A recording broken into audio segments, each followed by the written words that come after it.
अल्ताफ कासगंज में अल्ताफ को मार दिया गया। पुलिस वाले बता रहे 3 फीट की टोटी से अल्ताफ ने फांसी लगाकर आत्महत्या कर ली। ये बताइए 3 फीट की टोटी से कोई आत्महत्या कर सकता है क्या? कोई खुदकुशी कर सकता है? लेकिन इस पर भी किसी की आवाज नहीं निकली।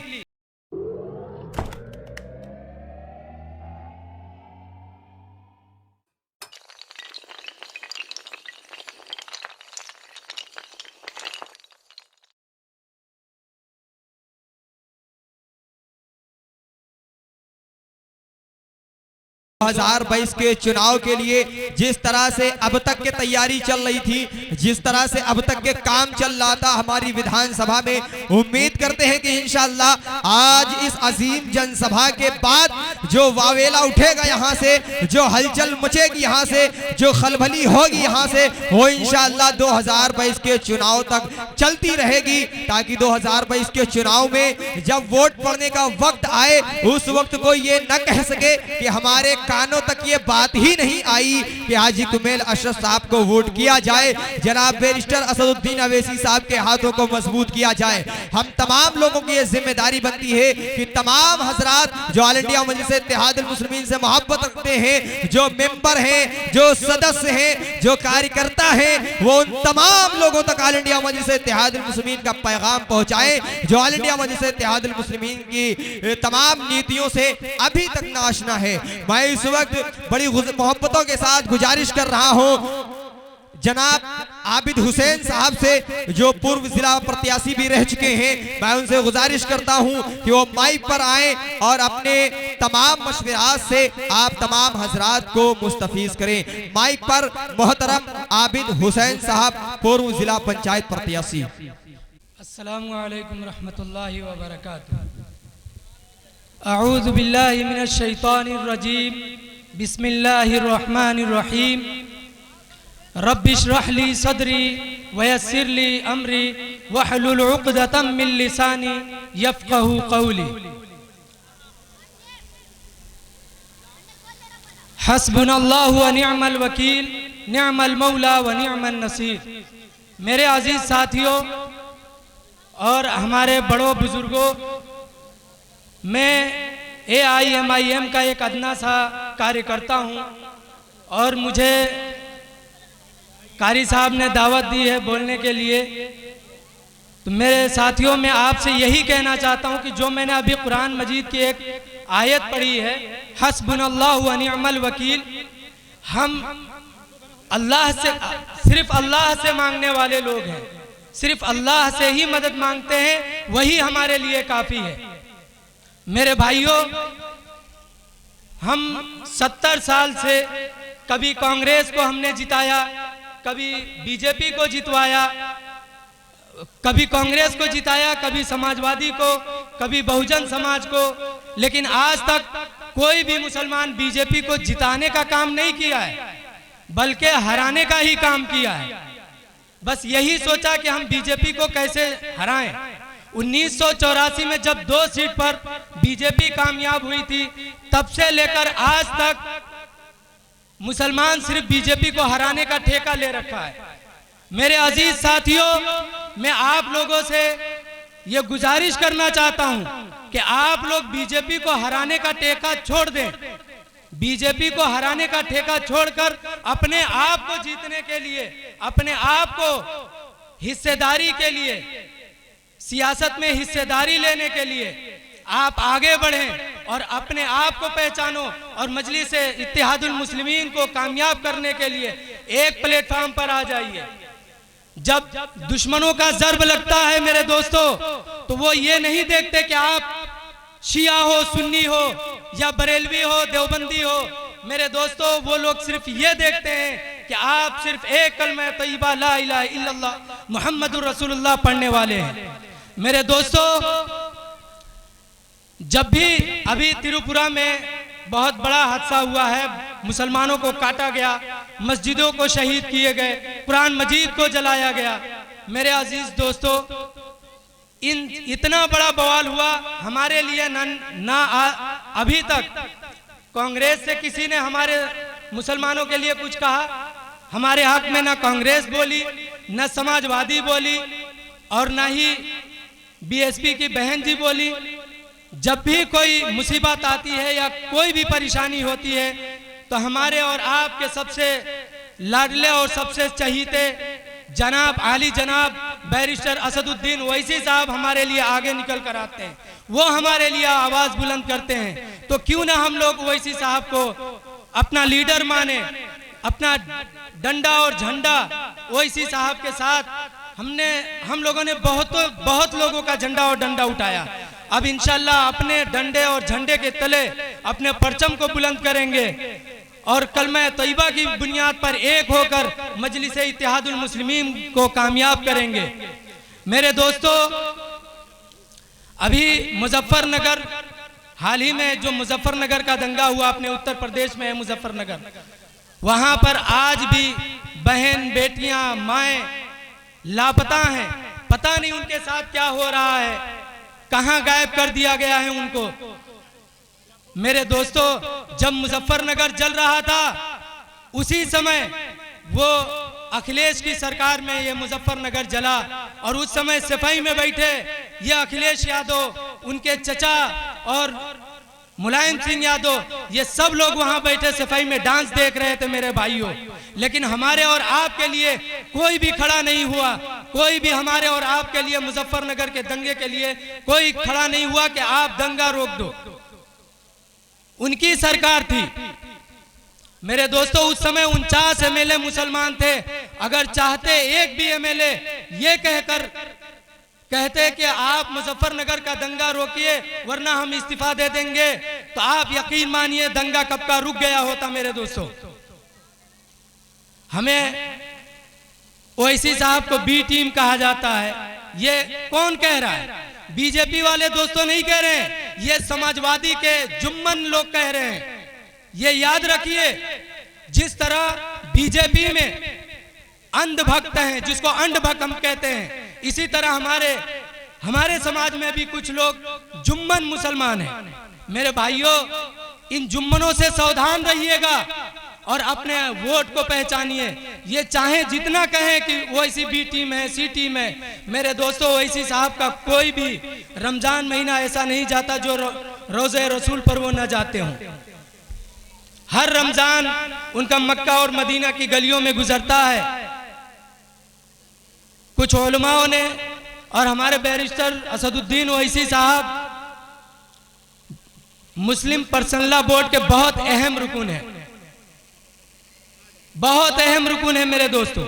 बहुत से सियासी लीडर हैं। आप बताइए क्या आजम खान साहब मुस्लिम पर्सनल लॉ बोर्ड के अहम रुकन है? कोई रुकन है? नहीं है। लेकिन ओवैसी साहब उलमाओं के बीच में बैठते हैं, उलमाओं से मिलते हैं, उनकी इज्जत करते हैं।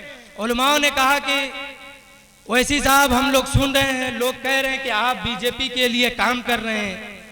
तो ओवैसी साहब ने एक बहुत अच्छी बात कही कि जो अच्छे मोतबर लोग हों, 10-12 जो भी हो, वो हमारे साथ चले।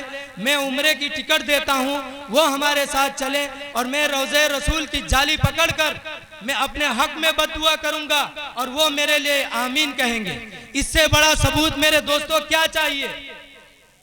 बताइए मेरे दोस्तों, इससे बड़ा सबूत क्या चाहिए? इसी तरह ओवैसी साहब ने एक मन से यह भी बात कहा था कि दरे मुस्तफा के गुलाम को खरीदने में किसी की माई के लाल में हिम्मत नहीं है, औकात नहीं है जो ओवैसी साहब को खरीद ले।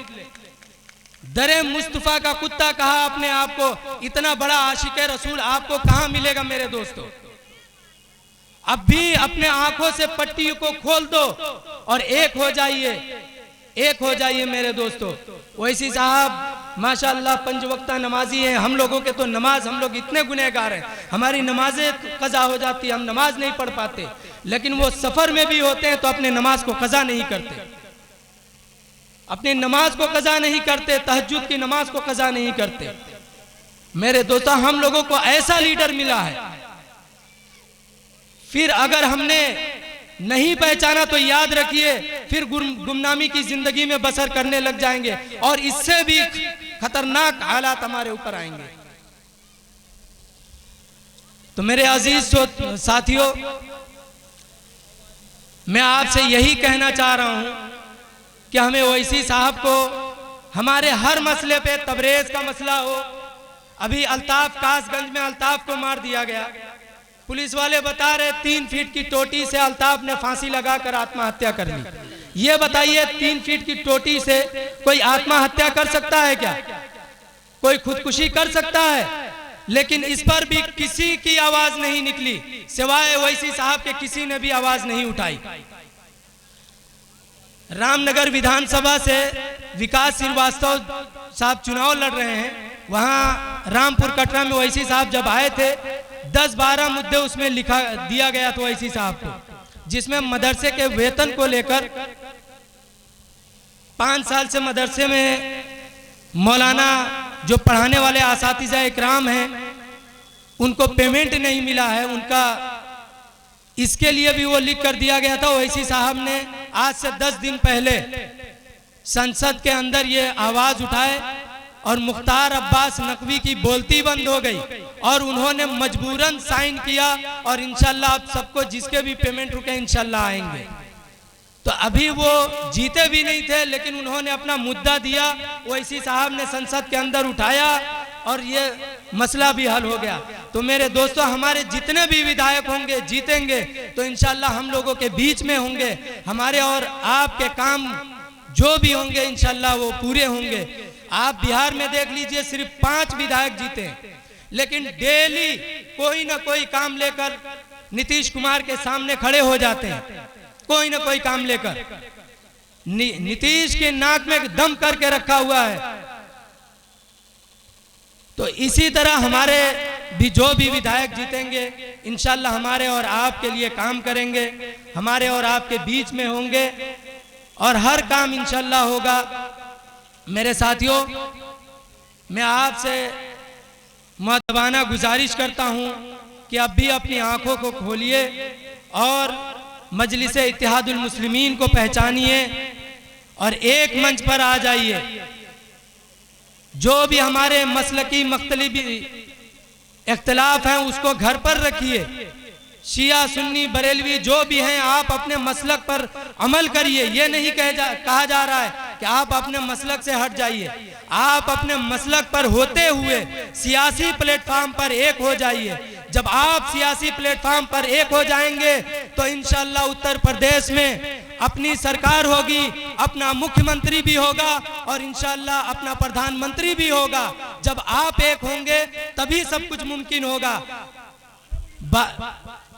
काशी राम जी कईयों चुनाव लड़े लेकिन जीत कभी हासिल नहीं हुई, लेकिन उन्हीं की पार्टी बहन जी मायावती 4-4 बार मुख्यमंत्री बनी। बताइए किस तरह बनी? क्योंकि दलित मुत्तहिद हुए तो 4 बार उनके मुख्यमंत्री हुए और वो सिर्फ 9 से 10% है और हम 22% है। और जिस दिन 22% एक हो जाएंगे इंशाल्लाह हमारा मुख्यमंत्री भी होगा, हमारा मंत्री भी होगा, हमारा प्रधानमंत्री भी होगा। अगर लोग जो भी कहते हैं कि प्रधानमंत्री मुसलमान नहीं हो सकता, ये सरासर झूठी खबर है, सरासर अफवाहें फैलाई जा रही है। मेरे दोस्तों, ये याद रखिए, जब आपके एमपी ज्यादा से ज्यादा जीतेंगे, आपके विधायक ज्यादा से ज्यादा होंगे तो इंशाल्लाह आपका प्रधानमंत्री और आपका मुख्यमंत्री भी होगा। मेरे दोस्तों, आप लोग से मैं यही गुजारिश करता हूं कि एक हो जाइए। बैरिस्टर असदुद्दीन ओवैसी साहब को कामयाब करिए। अभी हमारे और आपके बीच में इंशाल्लाह शौकत साहब और पूर्व मेयर माजिद हुसैन साहब तशरीफ ला रहे हैं। माजिद हुसैन साहब की बात मैं आपको बताऊं, फर्रुखाबाद में एक जनसभा को संबोधित किया गया, उसके बाद कोतवाल ने वहां के जिला अध्यक्ष को थाने लेकर पहुंच गए। माजिद हुसैन साहब, शौकत साहब, ये लोग थाने पहुंच गए और वहां के जिला अध्यक्ष को छुड़ा कर लेकर आए। वहां अफवाह ये फैला रहे थे कि वहां पर पाकिस्तान जिंदाबाद के नारे लगे थे, जबकि वारिस पठान जिंदाबाद के नारे लगे थे। माजिद हुसैन साहब ने कहा कि जूती पे रखते हैं हम पाकिस्तान को, याद रखिए पाकिस्तान को आप लोग अपने दिल में बिठाते हो, तुम्हारे कान में सिर्फ पाकिस्तान की आवाज सुनाई देती है, तुम्हें सिर्फ हिंदू और मुस्लिम और पाकिस्तान करने के अलावा कुछ नहीं मिलता। ये सरासर झूठी खबर है और माफी मंगवाए और जिला अध्यक्ष साहब को लेकर आए।